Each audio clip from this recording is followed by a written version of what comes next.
Going through it was torture. As an adult, it pained me to look back on it. However, my parents raising me the way they did is most likely why I've survived for as long as I have. Strict doesn't even come close to describing my parents. I was a planned birth, yet I have no idea why they decided to have me. Perhaps it was to keep up appearances. The freshly painted two-story house with the wraparound porch, the pristine white waist-high picket fence, the trim greener-than-green yard and perfectly red rose bushes, and the icing on the cake in their perfect life. Me.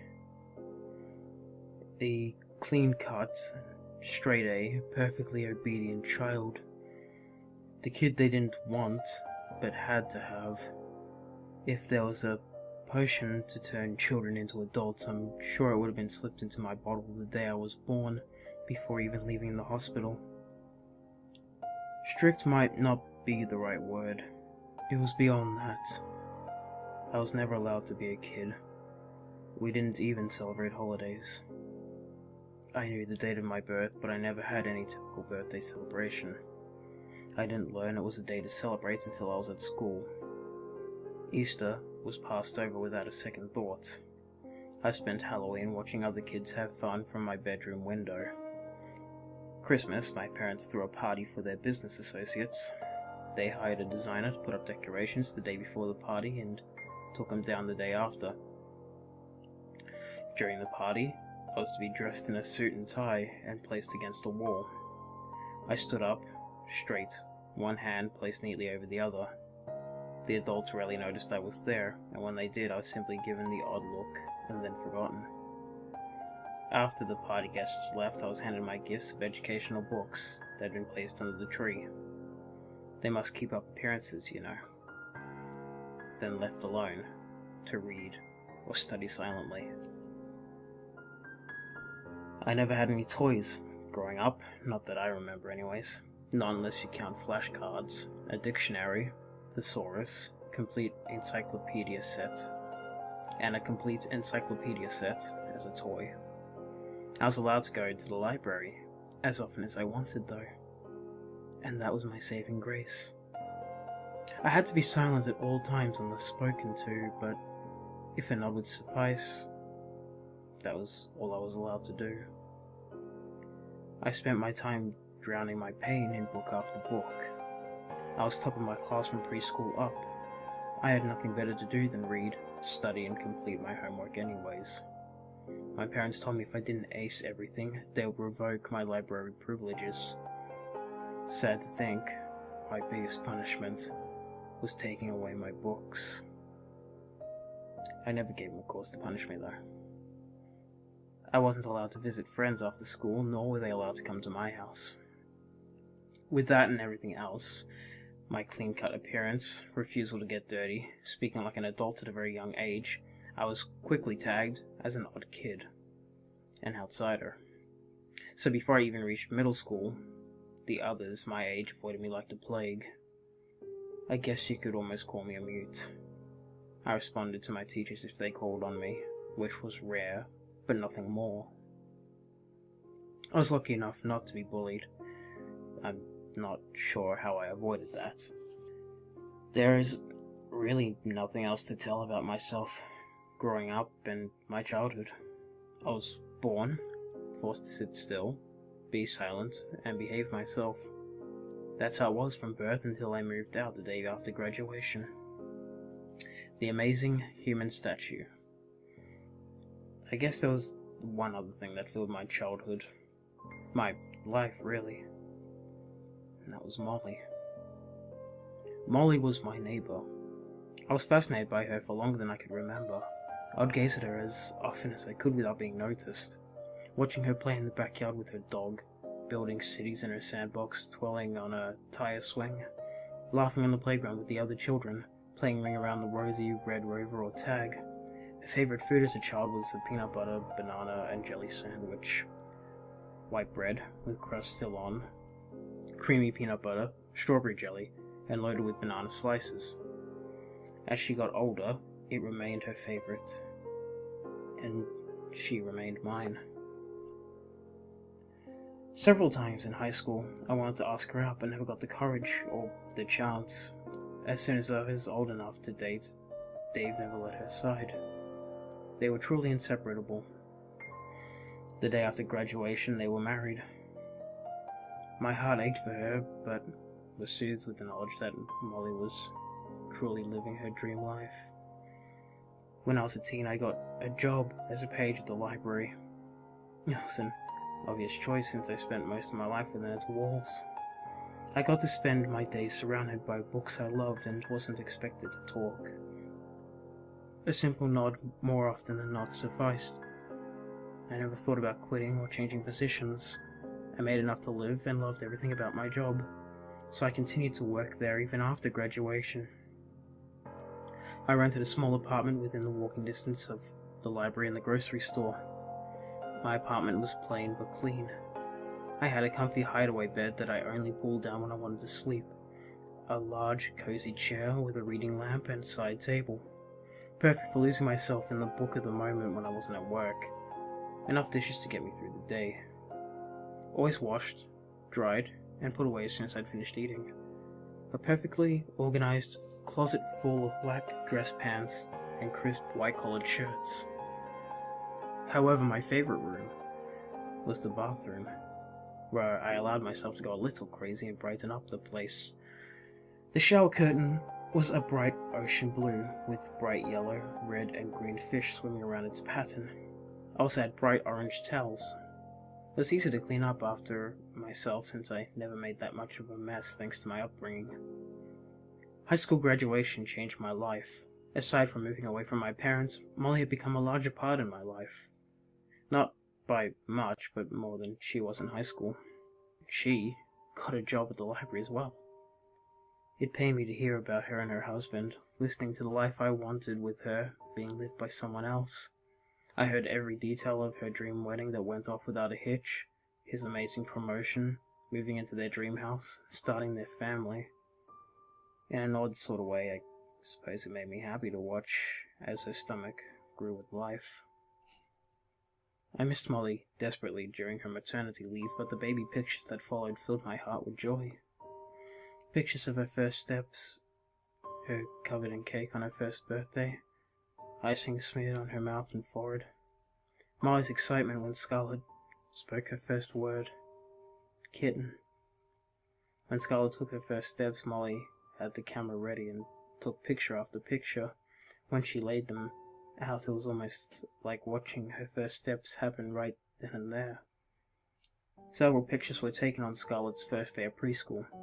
She had joyfully told Molly she wanted to wear a hat that day, and without a second thought had placed the full bowl of cereal that had just been placed in front of her upside down on her head. Molly had just enough time to capture the adorable picture of Scarlett's shocked face, milk and cereal dripping down her face, followed by pictures of her laughing.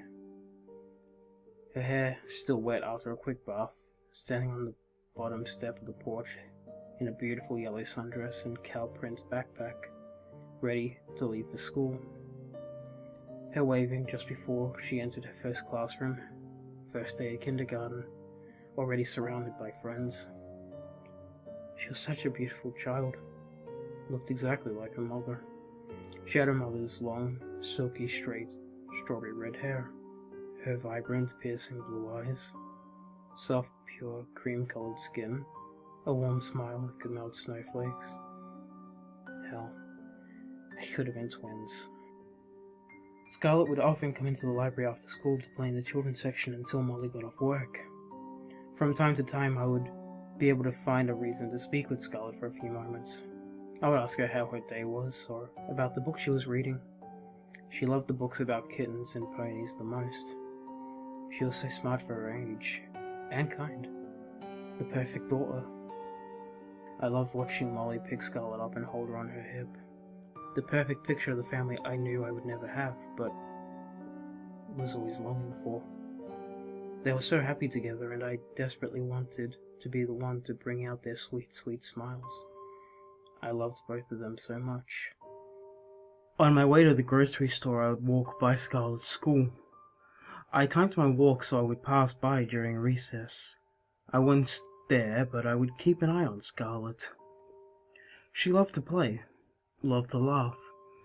She was quiet as a mouse in the library, but on the playground, barely a moment went by when she wasn't laughing or, at the very least, giggling. Other children swarmed around her, her laugh contagious, spreading through them like wildfire. She was loved by all. And that was my life up till a few days ago.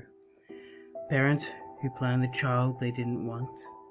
School years filled with books, and spent fascinated by the most beautiful and wonderful woman who was destined for another. Adulthood again filled with books and spent fascinated by the most beautiful, wonderful woman who shared her dream life with the father of the most loving, joy-filled daughter I would always want but could never have. After graduation, my parents forgot about me.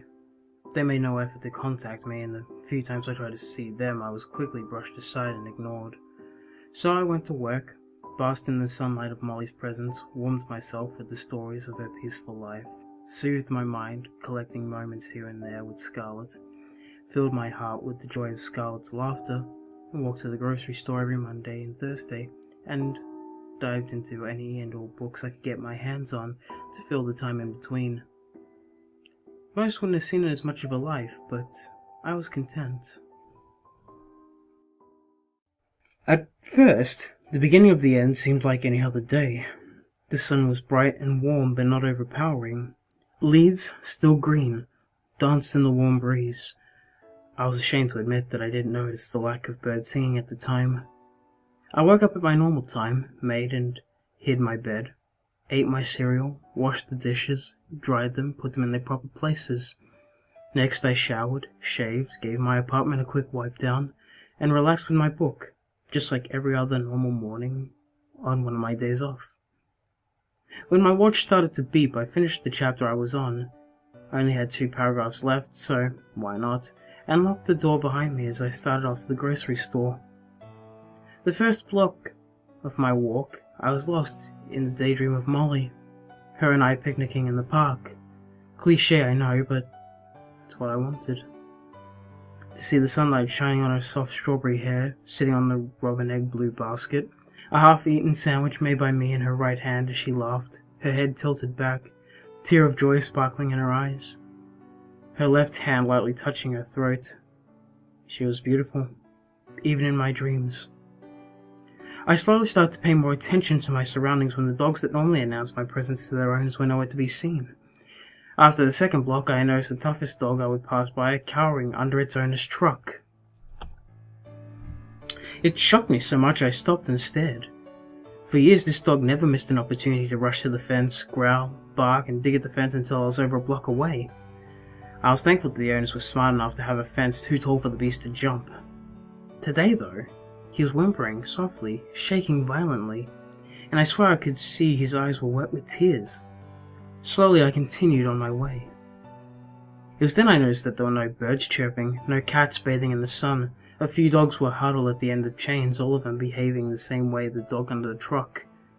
Every muscle in my body was beyond tense by the time I reached the corner of the sidewalk at the schoolyard. As soon as I saw Scarlet, though, I could feel the tension melting away. She was laughing, standing in a circle as several of her friends playing a game I didn't recognize. It seemed to be centered around hand movements. She tossed her head back, sunlight playing in her hair, as her untamed laughter escaped her lips. It sounded like music. It continued on and on and on. It started getting more and more wild. Much too loud. The kids around her stopped their game and stared at her. Within moments, the whole playground, kids as well as adults, were silent, unmoving. Everyone was staring at Scarlet. I stopped walking, and for the first time in her life, I just stared at Scarlet. Her head was no longer thrown back with joy. She was leaning forward slightly, her eyes wide and full of fear. Her hands fluttered frantically beside her like hummingbird wings, then covered her mouth unsuccessfully, muffling her laughter, then fluttered at her sides again. Her light blue dress slightly shifted in the breeze, and from her movements, tears filled her eyes and flowed over into her cheeks. Her laughter became unnaturally high-pitched and fast. It sounded like a crazed serial killer clown in a B-movie, sped up multiple times. There was no sound other than her laughter.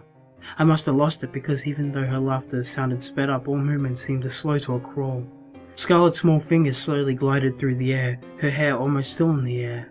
The tears seemed frozen on her face. Time seemed to stop existing. In reality, I couldn't have been there more than 20 seconds. Then suddenly, for no seen reason, her laughter stopped. Only the trees in the breeze moved. Only the leaves made sound. I meant to move towards Scarlet. I wanted to rush to her, take her in my arms and try to calm and comfort her until Molly could be here to arrive, before a single muscle got the message from my brain to move. It happened. It looked like every organ, every blood vessel, everything within Scarlet's skin burst. Her skin bulged and stretched from the pressure of her insides for several seconds before her body collapsed to the ground. Her wide eyes stared straight into mine. Blood drained from her nose, eyes, and mouth, and ears. Soon her beautiful blue eyes were coated with blood. A large pool of blood quickly formed underneath her. Shock and horror slammed into me. I felt the ground beneath me drop into a non-existence. Before I was able to collect myself, the ground rushed back up at me as I slammed onto it. I never took my eyes from Scarlet, even for half a moment. The playground remained silent for a few heartbeats before the screams and chaos started. Children and teachers alike screamed, their throats raw. A few rushed for Scarlet. Strangely, no one blocked my sight of Scarlet. Not even once. So much shouting, so much screaming. Then laughter. So much laughter. Giggles, chuckles, full-on laughing. It came from everyone on the playground. They all started in different degrees, but they all became more hysterical. Faster and faster. Fear filled all their eyes. Some just stood there stunned, laughing. Some ran in circles laughing. Some tugged at the shirts of the adults laughing. Some curled up in the dirt, full tantrum mode, but they weren't crying. They were laughing. Tears flooded their eyes, then one by one, silent explosions. Eyes bulged, skin stretched, blood poured. One by one, they all dropped. Ringing filled my ears as the world fell into silence. I tried to cry out, or maybe throw up, but passed out instead. I slowly started to fade out of my dream and wake up. I didn't want to wake up. I wanted to stay with Molly and Scarlet. We were at a carnival. Molly was holding my hand as we walked, her strawberry hair brighter than usual against her pure white summer dress. She walked barefoot with ease. Scarlet ran circles around us, never too far away, pink cotton candy in one hand. The cotton candy matched her baby doll dress. Excitement filled her eyes as she examined each game's prizes. There were a few people around us, but not many. Smiles on every face, fun everywhere. I very much did not want to leave them. I struggled with all my ability to stay in the dream. Nightmare and pain began to seep into the dream.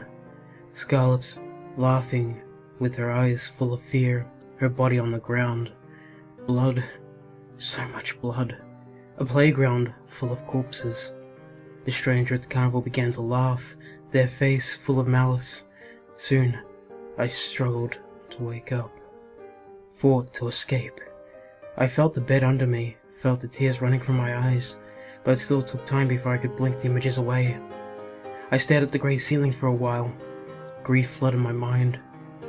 Scarlet. I had only one thought in my mind. What happened to Scarlet? I tilted my head, resting the sides of my face on the pillow. Hospital. I searched for a clock on the wall but found none. With caution, I sat up. I was still fully dressed. Not sure why, but I expected to be wearing something else. I had a few scrapes, dried blood here and there. I still had my watch on. I knew this wasn't right. They would have at least taken my watch off, right? I'd been unconscious for several hours. I carefully set my feet on the floor. Still had shoes on. Cautiously, I walked towards the door. As soon as I reached the bathroom and saw the toilet, the urge became overwhelming and I barely reached and unbuckled my belt in time. I stood at the closed door of the room, unable to open it, terrified. The hospital room seemed safe, closed off from the world. The possibilities of what could be on the other side filled my veins with ice. Thoughts of zombie apocalypses and alien invasions crossed my mind. Part of me didn't want to know. So I just stood there. I just stared at the door. With time, I was able to force myself to take it one step at a time. I slid my hand over the cold knob, breathed, and turned the knob. Breathed more. Closed my eyes. Breathed. Slowly opened the door. Breathed. Opened my eyes. Held my breath. I cautiously peered out into the hallway and slammed the door shut. The hall was flooded with bodies and blood. Now I couldn't breathe. Tears streamed from my eyes again. I slid down the door, covering my face with my hands. I lost track of time. I stayed sitting there long after every tear had drained completely out of me. When I was able to breathe again and collect myself, I glanced at my watch. It had been over an hour since I last checked it. I forced myself to stand up, stumbled into the small bathroom, washed the tears and blood from my face, drank down some water, and prepared myself to leave. I took a deep breath and slowly left the room. I tried not to focus on the bodies. I tried to see them as just objects in my way. Just random objects. Parts of the building. They were not shells of what was once a living human. I tried to convince myself I was not walking through puddles of blood. An ocean of blood. I pretended it worked. It took me a while to find my way out of the building. The streets were surprisingly empty. I expected corpses to be everywhere. I'm not sure how long I stood there before my feet were able to move again. I started to walk home. A feeling of being watched was overpowering, but I knew it was all in my head. I'd hoped it was only in my head. Just paranoia. From time to time I would hear laughter in the distance or from inside a house I was walking by. When I heard it, I would cover my ears and run as fast as I could. Halfway home, I turned a corner and saw a woman walking down the street. Her pixie-cut blonde hair was a mess. Tears ran down her dirty face. Her hands were shoved deep in her pockets, her head hung low. Her whole body was slouched. She didn't walk so much as merely shuffle her feet. I just stood there, shocked to see someone alive. She must have sensed me staring because she looked up, startled. I thought she might turn around and run away. Instead, she seemed filled with hope. She wiped the tears from her face and rubbed her eyes, almost as if to be sure she was really seeing me. She let out a short cry of excitement, stood straight up, and waved to me. She was smiling and letting out choked sobs. She began to run to me, calling to me. I semi-waved back in disbelief. I took a few steps toward her, stumbling when the laughter started. As soon as the laugh escaped her lips, she stopped running towards me. She covered her mouth and fell to her knees. Despair filled and seeped from every part of her. The laughter built and she cried more. She collapsed to the ground, shaking, crying, laughing. I ran the other direction. I was ashamed of myself, but I could not watch what was to come. Not again. Scarlet flashed through my mind like a flipbook. Scarlet laughing, Scarlet crying, Scarlet on the ground, Scarlet bloody. I kept running, not paying attention to where I was going. I was shocked when I found myself standing in front of my parents' house. It really shouldn't have surprised me as much as it did. They lived near the street I'd been running from. I wasn't even out of breath when I reached the house. Close, but not quite. I walked to the front door, stumbling most of the way, and stood there. I didn't want to know. I didn't want to find them. Deep down I knew they'd be dead. Deep fear grabbed a hold of my heart. They weren't the best parents and never showed love to me, but they were still my parents. I stepped inside. I forced myself to move through the house, forced myself to search for them. I had to force myself to focus. To look. I really didn't see what was in front of my eyes, though. The house was the same it had always been. Even the walls, painted the same color every 2 years. Entryway was pristine and empty. Living room was pristine and empty. I slowly peered into the kitchen, my eyes gliding over the tile floor. Pristine. Empty. My feet seemed to move on their own, carrying me down the hall. The TV room entry was next. The room had an archway, not a door. I stopped walking. I didn't want to continue deeper in the house. The light seemed to dim. The walls seemed to move, crawling towards me, closing me in. I took a step forward. I felt as if I was walking against a force that was trying desperately to push me back. I slowly allowed my eyes to scan the floor as it opened up to me. I held my breath and saw only floor. Pristine. Empty. I didn't see them laying on the floor. I didn't see them laying there dead. I did not see them laying there dead. See, I refused to see them lying there dead. I did, however, throw up. I wiped my mouth off and stumbled to the kitchen. I grabbed the keys from the hook on the wall and continued to the garage. Both cars were parked perfectly in their assigned places. I slid into the closest car. A remote control for the garage was the only thing in the center console.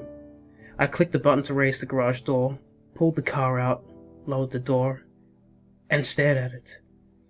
I didn't cry, but I felt drained. I had no clue about what was happening.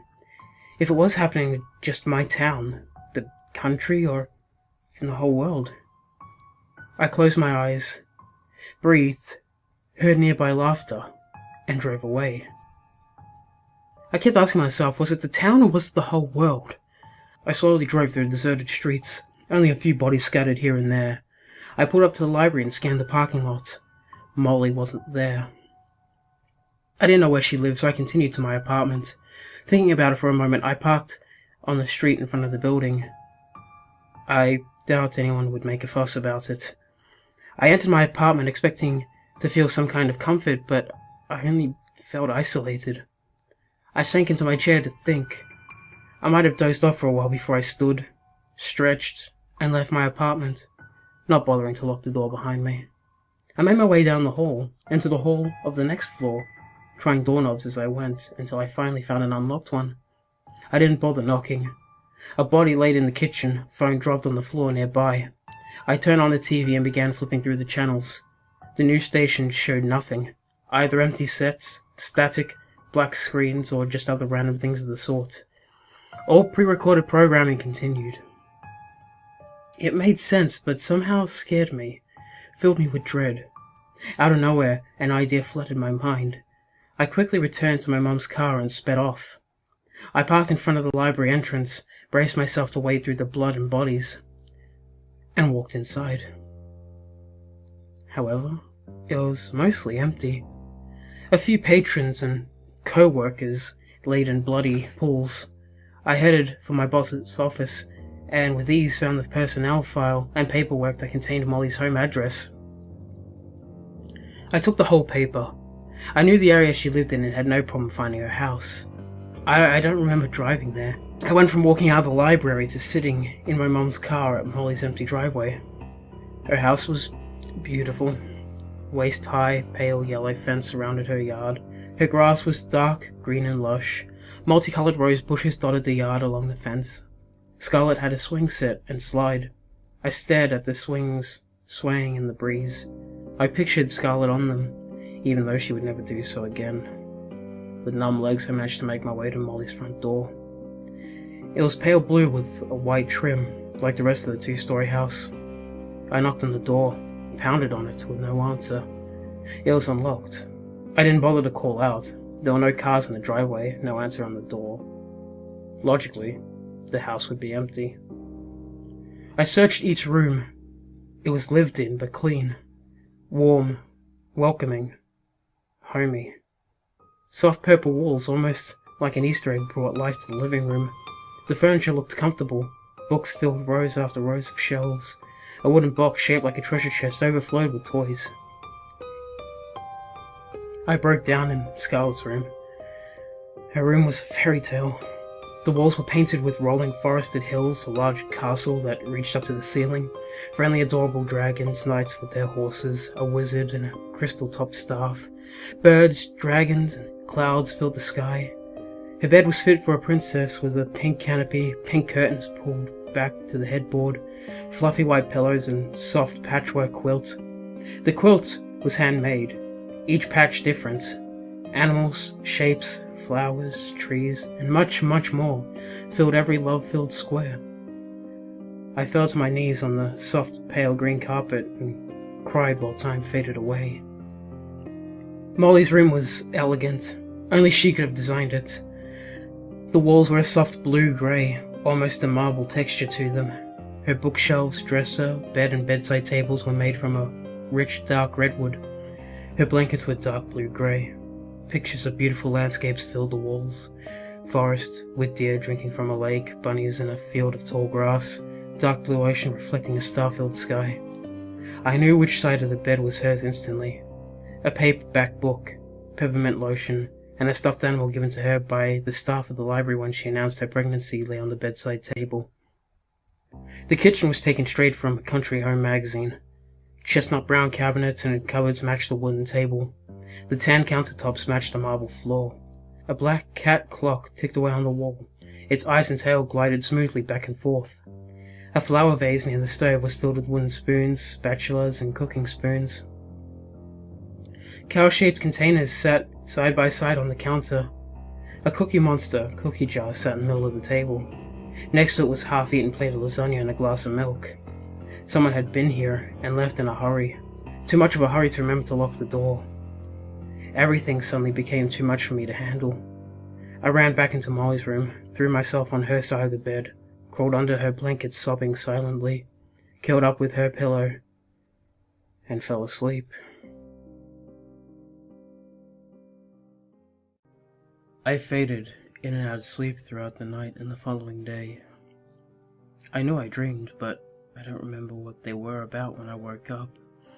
I only had the vague sense of blood and death. Molly's pillow was soaked with tears. My muscles were stiff, and it took me a long time to be able to sit up. I sat on the edge of the bed, my face pressed against my hands, lost in thought. The sun was down, the house dark. I managed to stumble my way to the bathroom and find the light switch. I stripped down and showered, not bothering with the hot water, just letting the freezing water wash over me. I could barely feel the cold.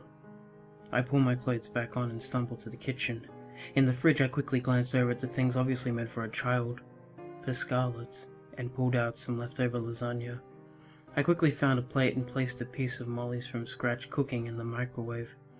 Scarlet had gushed over her mother's cooking often, but most often about her lasagna. It was her favorite thing that Molly cooked. I'd never tried Molly's cooking before.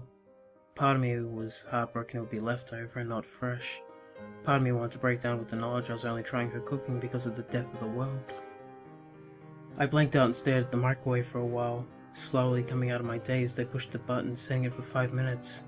Push start, and the power went out.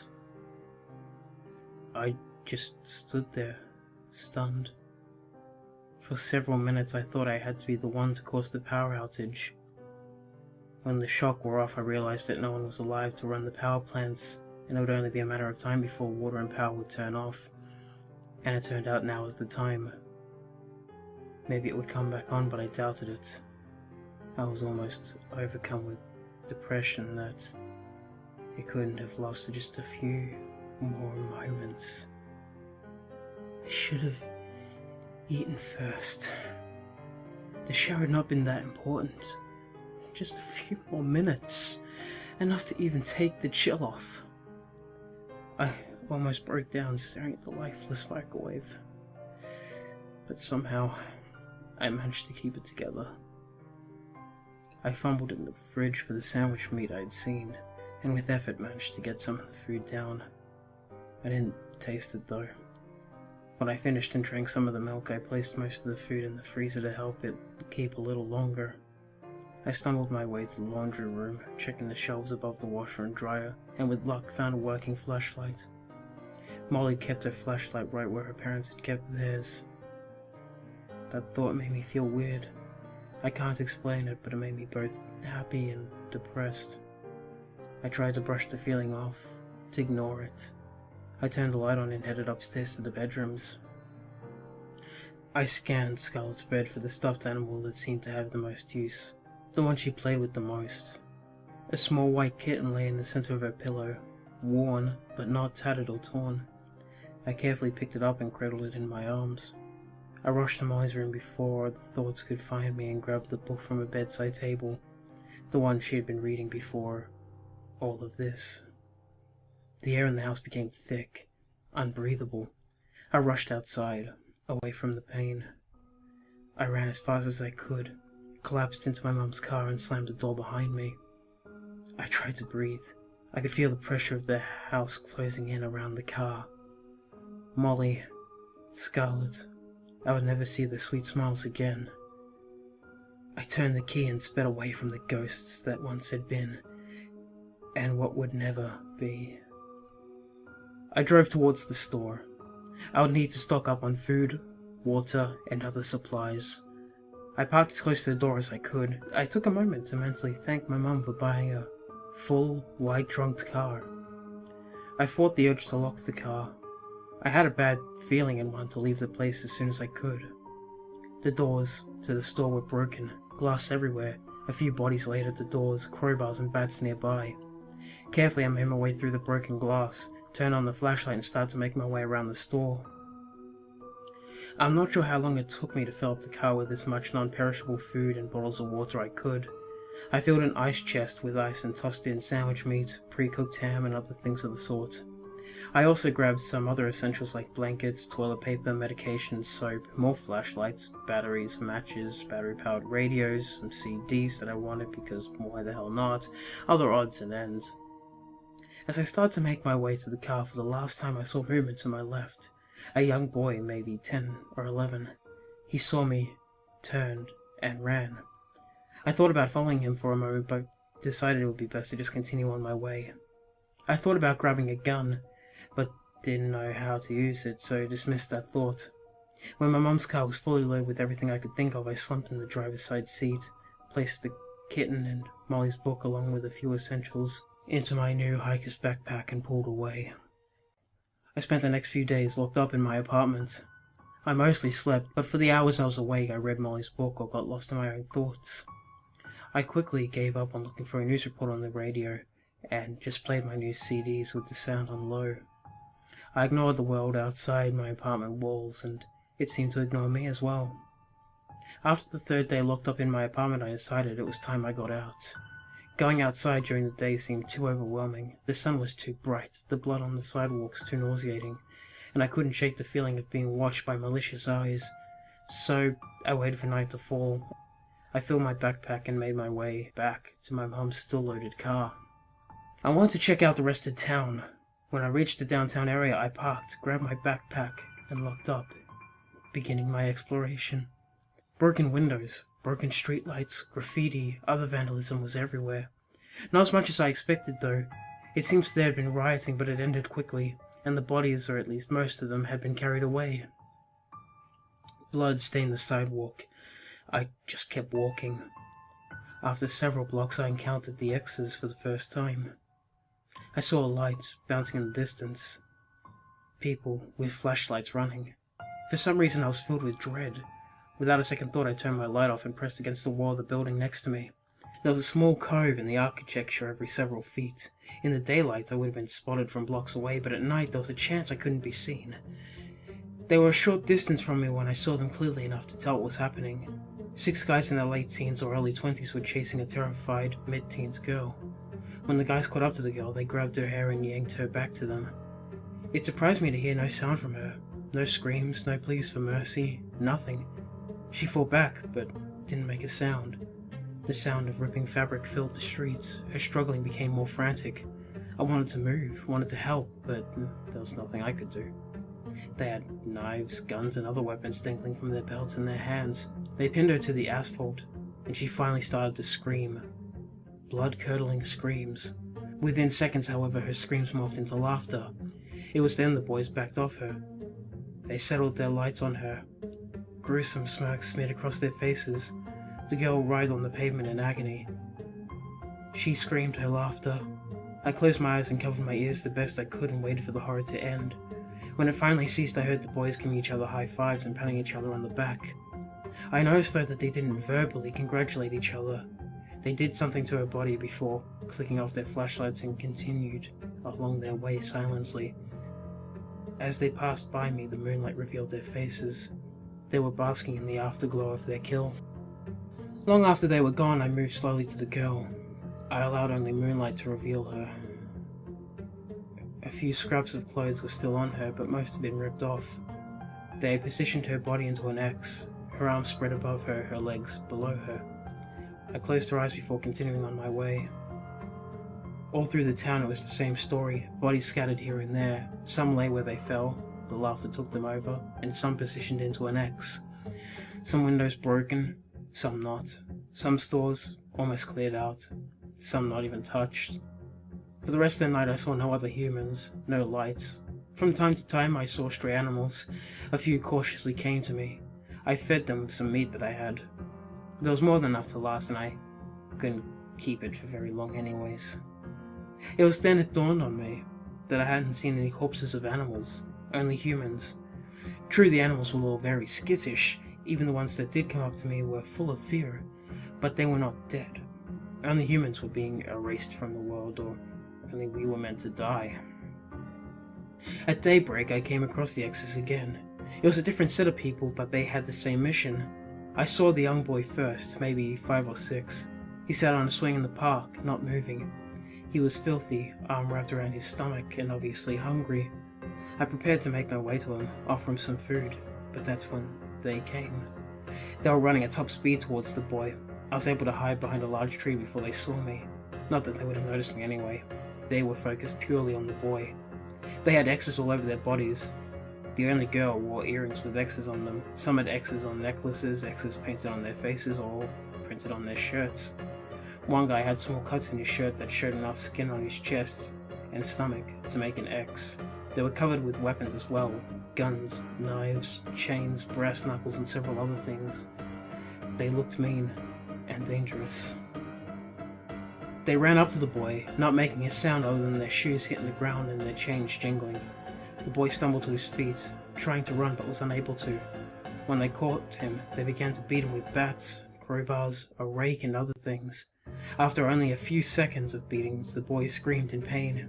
His screams quickly turned into laughter. It was that moment that it hit me. Sound. Sound was the trigger. Talking, screaming, laughing. Sound.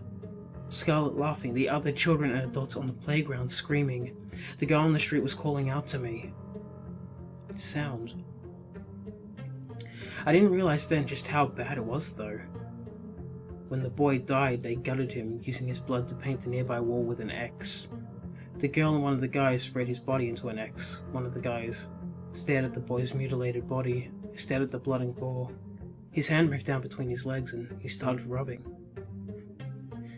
I couldn't believe it. He was getting off to the boy's death, to his mutilated corpse. The girl noticed and rolled her eyes at him, shaking her head in disgust. Anger flashed in his eyes. He lunged at the girl and shoved his mouth hard into hers. She pulled away instantly, hitting him on the side of the head with a chain wrapped around her fist. He jerked back, reaching a shaking hand up to his bleeding head. His face turned bright red. He grabbed the girl, shoving her onto the ground, pouncing on top of her, pawed at her clothes. Dirt clouded around them. The girl stopped fighting and covered her nose and mouth. The guy inhaled the dust and started to cough. Terror flashed across his face. He stood up, shaking his head vigorously, refusing to believe what was about to happen. Then, he started to giggle. The others around him just stared. The girl propped herself up on her elbows, grinning, raised one hand into the air, and lifted one finger, flipping him the bird. The laughter grew and grew. I admit I took some pleasure knowing that he was about to die. I did not take pleasure in hearing his death, nor the knowledge his death brought. Coughs would bring on the laughter as well. No more speaking, no more coughing.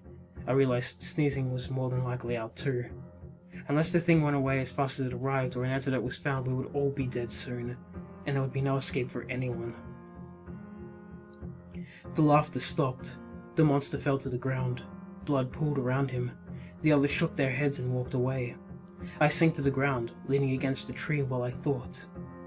I had lost hope that I would survive, but I had not yet lost the will to live.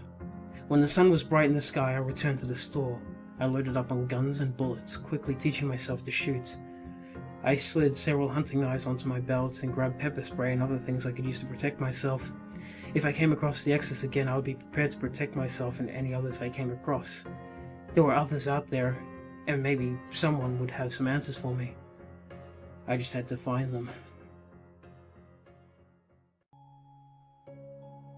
I was drained from the horrors of the last several hours and wanted a bed desperately.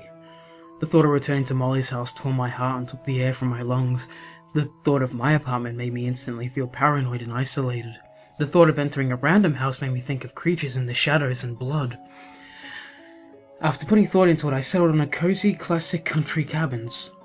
A sort of casual retreat, tucked away into the forest on the outskirts of town where several small cabins were nuzzled in the trees. They were spread out in a half circle behind the main office. The open space in the middle was a parking area. Each cabin looked cozy, wooden, and classic. The inside looked like a small country home. They were the size of a high-priced hotel room.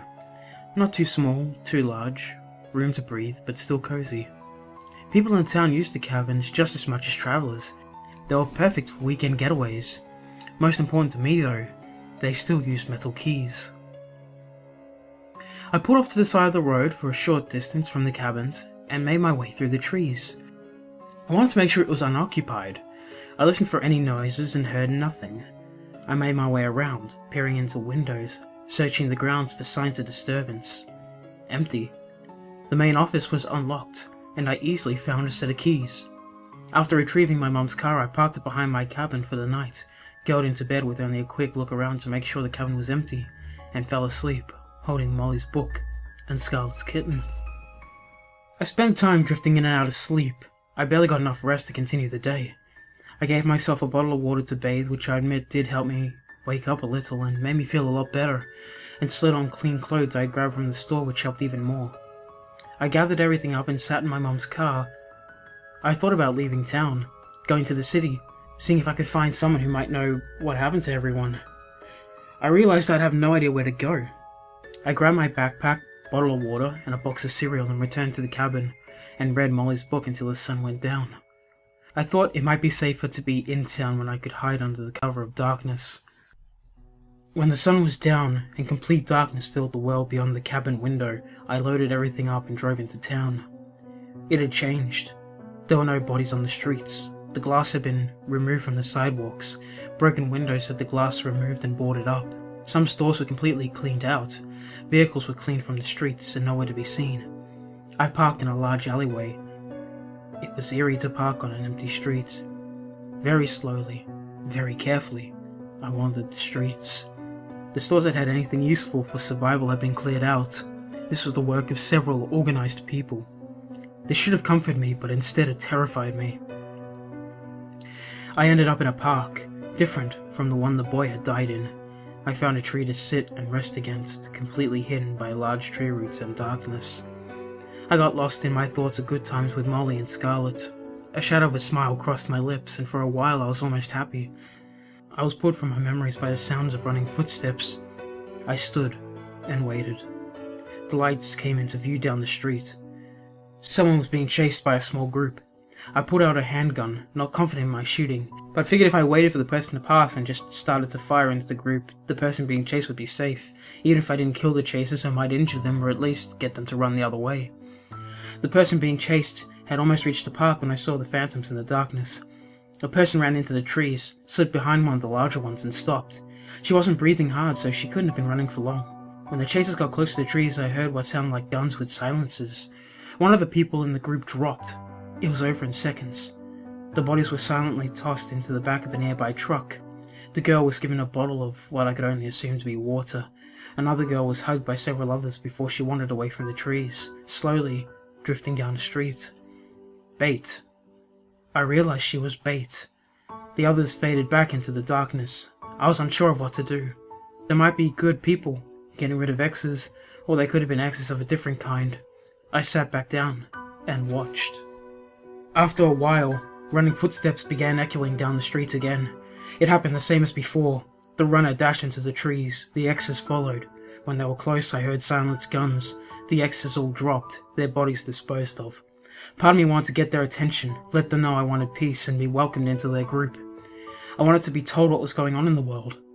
Part of me wanted to sneak away and run far, far away. I decided I didn't want to be noticed just yet, and so I continued to wait and watch. A few hours later, 2 people slowly made their way down the street. When they got into the trees, lights turned on. A teenage girl handed over a teenage boy to the group in the trees. She was handed a bottle she drank deeply from. The boy was given some sort of wipes to clean his hands and face, a bottle, and food. He was led to a car and driven away. I made my decision. I stood, took a few steps away from the tree, and softly drummed an empty water bottle against my hand. The beams of light instantly covered me, blinded me. I dropped the bottle, raised one hand to shield my eyes, waved to them with the other. I heard footsteps running towards me. For a few seconds, fear ran down my spine. Then I realized there was only one set of feet. The next thing I knew, someone had slammed into me, wrapped their arms around me and buried their head against my neck, which was quickly becoming wet. I used both my hands to block the light and looked down. Into red hair. Molly's hair. I wrapped my arms around her and just held her. I held her as tight as I could. Tears poured from my eyes. The lights turned away from us, and the group around us returned to the darkness, giving Molly and me our privacy. Time ceased to exist. For the first time in my life, I held Molly, and Molly held me. After our tears ran dry, Molly lightly pulled away, but kept an arm around me, held my hand in hers, and led me to the park's bathroom. There were chairs set up and candles on the counter, giving us plenty of soft light. A few people sat in chairs, each with a notebook and pen in their hands. Molly grabbed 2 notebooks and pens, pulled us down into 2 chairs, and we told each other our stories. Molly had been at work when she got a call about Scarlett. Her memory got a little fuzzy for a while after that. She remembered a flash of someone helping her into the passenger seat of a car, a flash being at the hospital, sitting in a chair alone, and her husband was there holding her. People around her were talking, but she couldn't understand a word they said. No one made any attempt to speak, no attempt to move. Then, everyone around her began to die. When her husband died, she panicked and ran to her parents' house. They weren't there, so she let herself in, and after pacing and crying for a while, she turned on the TV. There were no newscasters, but there was text sliding across the screen. Some unknown cause was killing people when they spoke. She just sat, watching the same text roll by. She had fallen asleep on the couch, curled up and crying. She was awakened by the sound of knocking. She had rushed to the door. Someone had been holding a sign that read, "Don't speak. Sound causes the laughter." Behind them, someone was holding up notebooks and pens. By this time, most of the people in the town had died. They told her that they had no idea what had caused this to happen, but they were not going to give up hope. Several people had gathered together to do what they could about making the best of what was happening. After a lot of discussion, they had a plan. One of the people in the group worked at the biggest hotel in town. It also happened to be one of the fanciest. They'd all gone through all the rooms in the hotel, manually removing the locks on all the doors. They wanted people to have their privacy, but they didn't want any dead bodies locked in rooms. Cards were taped to each door with the names of the room's residents. They created several jobs for people both in and out of the hotel. In the hotel, there were people who did their best to keep the hotel clean, people who separated the foods, liquids, bedding, clothes, and other useful things into organized rooms, people who took care of the children who had survived. For obvious reasons, no infants or toddlers had survived. There was also a place set up for a makeshift hospital. Anyone with any medical knowledge stayed there. She didn't mention all the jobs people had in the hotel, but she did imply there were a lot for people to do. There was also a lot to be done outside the hotel. Some tried to find survivors, some gathered food and other things needed for survival and took it back to the hotel. Some gathered bodies to be burnt, some cleaned the streets of glass and debris, some boarded up windows, and some took care of the X's, which they called by a different name. The organization of the group had formed quickly. At times like this, people don't just sit around and wait. They want to get up, be productive, and do something, anything. If someone is willing to step up and be a leader, people will follow. There had been meetings on what needed to be done, how to go about doing it, goals for the survivors, and so on. There had been debates about the animals in town, the pets left behind. Some people wanted all the animals to be gathered, kept alive like cattle, and used for fresh meat. Most of the people in the meeting horrified at the thought of eating pets. In the end, it had been decided the aggressive animals would be put down, and the friendly animals would be allowed in the hotel as pets.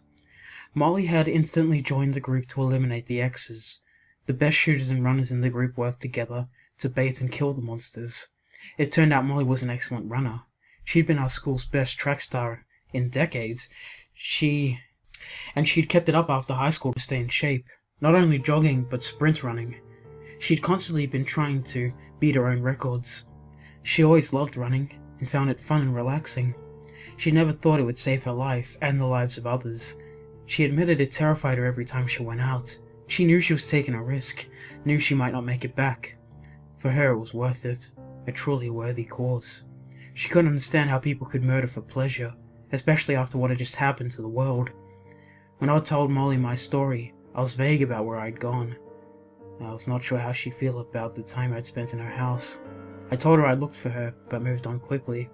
For a moment I thought about returning Scarlet's kitten to Molly, but realized if she'd wanted something of Scarlet, she would return to the house and gotten it herself. But it would have been a constant reminder of what she'd lost. I told her I had my mom's car packed a short distance away, filled with supplies. She wrote a quick note to one of the people near her, and held my hand as I led her to the car. I knew the hotel was being used as a headquarters, and we headed towards it, in silence. When we got to the hotel, Molly directed me where to park by pointing. There was a certain place to park cars full of supplies, and since I'd be staying at the hotel now, it only made sense for me to share what I had. Molly had told me cars were parked in certain lots and only used for specific reasons to save on gas. There was a loophole for me though.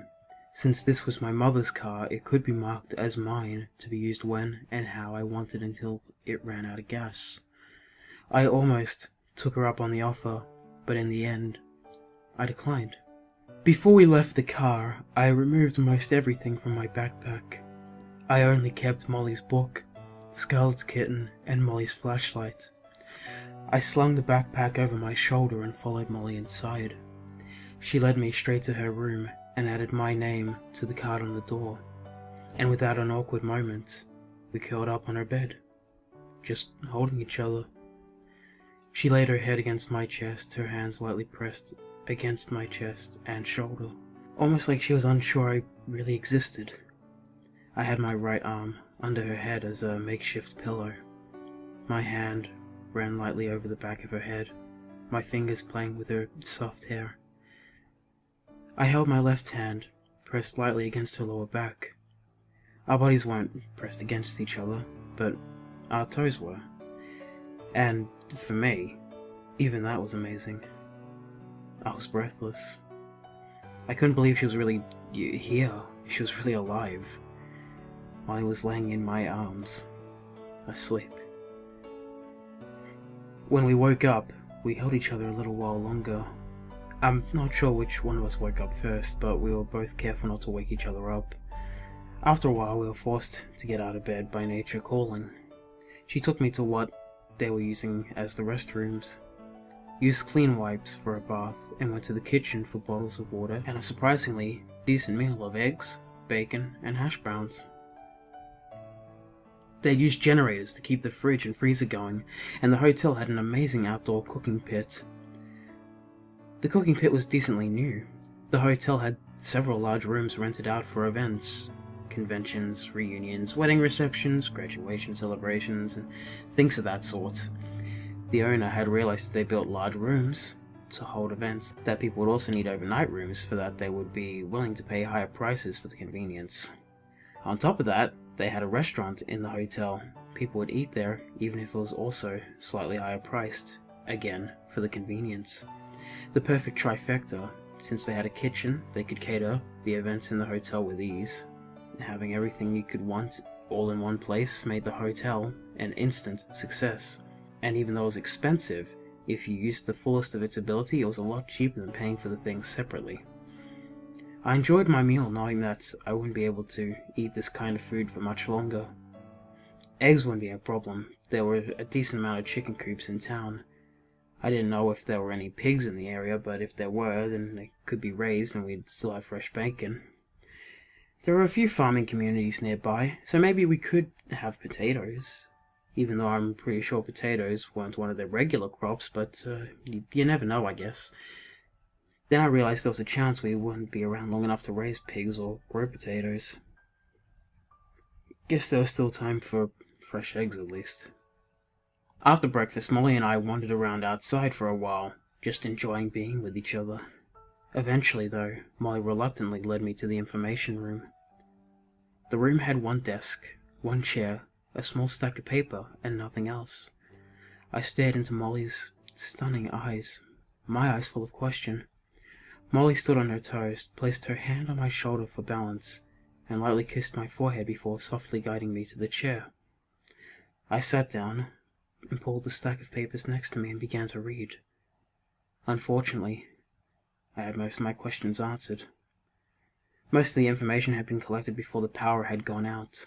Some of the town's survivors had been higher-up doctors and politicians, so they received information few people had access to.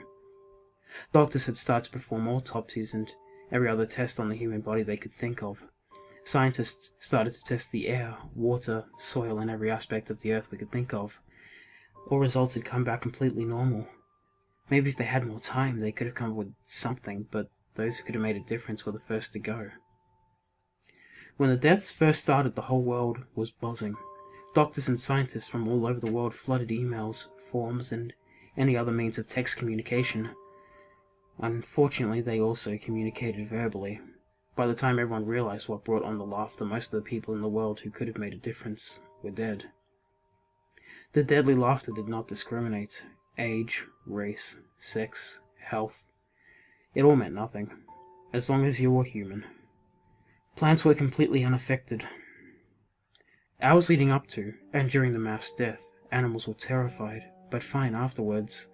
Whatever this was, the animals had sensed it coming. Several towns in, most if not all countries were hit at once. It spread unbelievably fast. Within hours it seemed the whole world was affected. Even in the individual towns, some people were affected sooner than others, but even that was sporadic. In some places, a room full of talking people had only 1 or 2 people die. However, some places had no survivors. At least no human survivors. No antidotes were found. Nothing stopped or slowed the effects once the laughter started. Some of the information collected stated test subjects had been heavily sedated or forced unconscious while laughing. None of the attempts made slowed the effects or prevented death. I was barely able to get through the section that explained what happened to each person after the laughter stopped. All I could do was think about Scarlet. Her death replayed in my mind over and over again as I read. The skin and bone were the only things not affected. Almost everything else more or less exploded and liquefied. The red liquid that poured from all openings in the body was a mixture of blood, liquefied organs, and muscle. It is unknown why the skin and bones were unaffected. No one knew what, how, or why this was happening, only that it was happening. After I finished reading, I just sat there staring at the papers in front of me. Tears slid down my face. Molly pushed the papers away from me, turned me towards her and held me while I cried. The only comforting thing I had was that I would at least spend the remainder of my life with Molly in my arms. Molly took the night off being a runner to show me around. Even though we'd had our notebooks, we didn't really talk. In a bittersweet way, the time we spent together that day was the happiest time of my life. The way we were always touching in one way or another, holding hands, arms wrapped around each other, her head at my shoulder. At times only a shadow of a smile crossed her lips, but it was rare a smile fully left her face. I could almost see the sparkle back in her eyes. Her happiness made my heart soar. Only Scarlet being there, alive and healthy, could have made our day together more perfect. We packed a lunch and headed to the town's best interactive park. There were several large ponds with beautiful koi that would swim right up to the surface looking for food, and if you wanted you could even brush your fingers along their scales without startling them. We picked the crystal blue pond and watched the fish as we ate. It was hard not to speak to each other, but we still enjoyed ourselves. We played footsie with each other when our hands were full of food. Molly's eyes brightened when she watched the squirrels and chipmunks play in the trees. There was a parade of life-size animal statues you were supposed to climb and sit on. There was a camel, a bear, tiger, lion, wolf, hippo, buffalo, and many more. Normally people would pose for pictures of them. We tried all of them. Molly's favorite was the elephant. You were able to climb around its head and sit on its trunk. I hadn't seen her smile so widely in years. My favorite was the giraffe. You could climb up the back of its neck and look around from the top of its head. We also played in this weird maze. It was like this large tangled slinky. You're supposed to enter one end and make your way through the rings until you found your way to the other end. Each ring was spread about 6 inches apart, and every 30 feet or so there were gaps large enough for people to leave the maze if they wished. Molly and I had spent hours wandering around the rings. We could see each other through the slots, but the rings were too mixed up and tangled, so we never knew which way to go to get to the other. It soon became a game of me trying to catch her as she slipped away from me. Eventually I managed to catch her. I grabbed her from behind and wrapped my arms around her waist. I lowered my mouth to her neck, holding her tight. She smiled, wrapping her arms around mine. When we returned to the hotel, we were both exhausted. We curled up on our bed. Her back pressed against my chest, her head rested on my arm. I laid my head gently on top of hers. Our legs were tangled together. I held her and we dozed. I wanted to lay that way forever, her soft breathing comforting me, her body moving ever so slightly with each breath. She smelled so good. She didn't smell like perfume, soap, or any other artificial scent. It was just her. She smelled light and warm. Her scent seemed to fill me. I would have sworn she smelled like sunlight warming a summer breeze. She woke before I did, but the feel of her shifting in my arms eased me out of my doze. She turned until she was facing me and laid her head against my chest. I think she was listening to my heartbeat. As I slid my hands down her side, resting it on her hip, I noticed she was smiling. Late in the day, we gathered a small picnic and walked to the lake in the forest behind the hotel. We laid out a blanket in the grass, snuggling close. We watched the ducks playing in the water and ate. During dessert, a doe with her fawn walked right next to us on the way to the water. We watched in amazement, unmoving, until they disappeared back into the trees. I leaned against the tree, pulling her close to me. She leaned into me, her back against my chest. She gently laid her head on my shoulder and rested her forehead against my neck. I wrapped my arms and legs around her. Her arms wrapped around mine. We slowly rocked back and forth as the sun set behind the trees. The light around us was soft. Everything was so peaceful. Without thinking, I placed my hand under Molly's chin, turned her towards me and pressed my lips to hers. They were so soft, so sweet. With time our kiss became more insistent. I could feel her need. She turned, wrapping her body around mine. Before I knew it, she slid my shirt off, her hands on my bare skin. She tasted and smelled so good. She felt so good. Molly stayed above me, stayed in control the whole time. She wanted me just as much as I wanted her. I knew our need was from different causes. Mine was because of my deep love for her. Molly just needed comfort and love. I ran my hands over her skin, my mouth over her body. I could barely think, barely breathe. I was with Molly. She was holding me. I was holding her. We were together. I looked up at her, a slight smile on her lips as she moved above me. She was so beautiful. Her soft hair fell loosely around her shoulders. So beautiful. Her lips parted slightly, and she softly moaned. I froze. Her blue eyes opened wide, filled with terror. It started as a giggle, as her eyes flooded with tears. I couldn't breathe. My vision blurred. I kissed her lips softly as the giggling grew, wrapped my arms around her and held her tight. She laughed and cried, holding me back just as tight. Then There was only silence.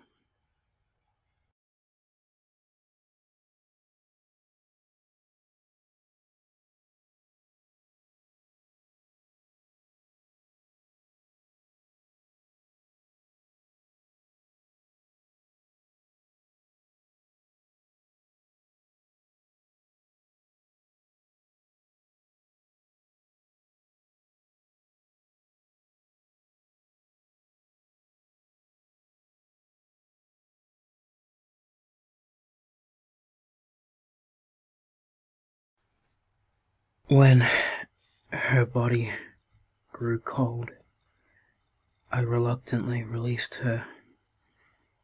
Still crying, I redressed her the best I could, pulled my own clothes on, wrapped her in the blanket, and in a daze returned to the hotel.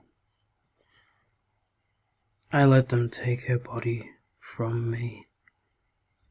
They didn't ask questions, and when I shook my head, they let me be. I returned to our room long enough to grab Molly's book and Scarlet's kitten.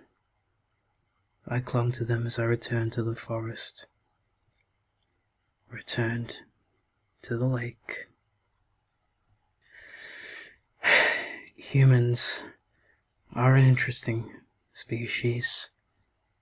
No one left to live longer than a few days, weeks at most.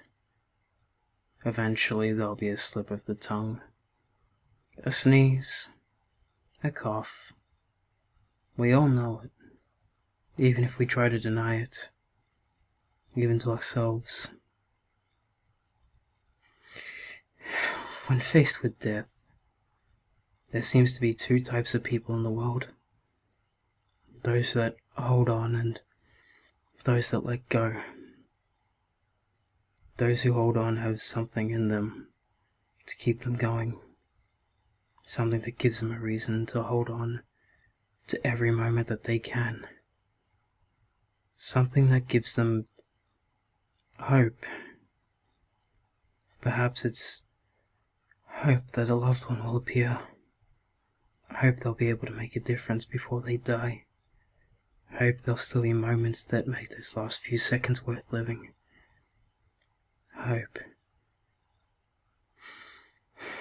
Hope can give strength to someone who knows their end is near, to work as hard as they can to make their town a clean, safe place for those who continue on after them, even if afterwards is only for a short time. They may even have hope that if they hold on long enough, a miracle will happen, even if the miracle is for someone else. Have those who have let go lost hope? Did they lose hope for a better future? Did they lose hope they would ever feel happiness again? Or is it fear? Fear about how the end will come. Fear the end will be too painful, forcing yourself to struggle through the pain of watching all that you love die, and all that you've worked for crumble around you, knowing that in the end you failed to protect those you loved.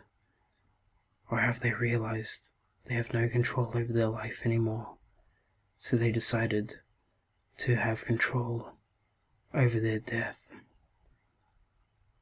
I'd held on to the hope that Molly was still alive. I let go after I failed to protect the ones I loved. I found the place where I held Molly for that last time. I curled up in the grass with Scarlet's kitten pressed tightly between my chest and Molly's book. I caressed the soft fur on Scarlet's kitten, held them as close to my heart as I could. As tears fell silently, I whispered,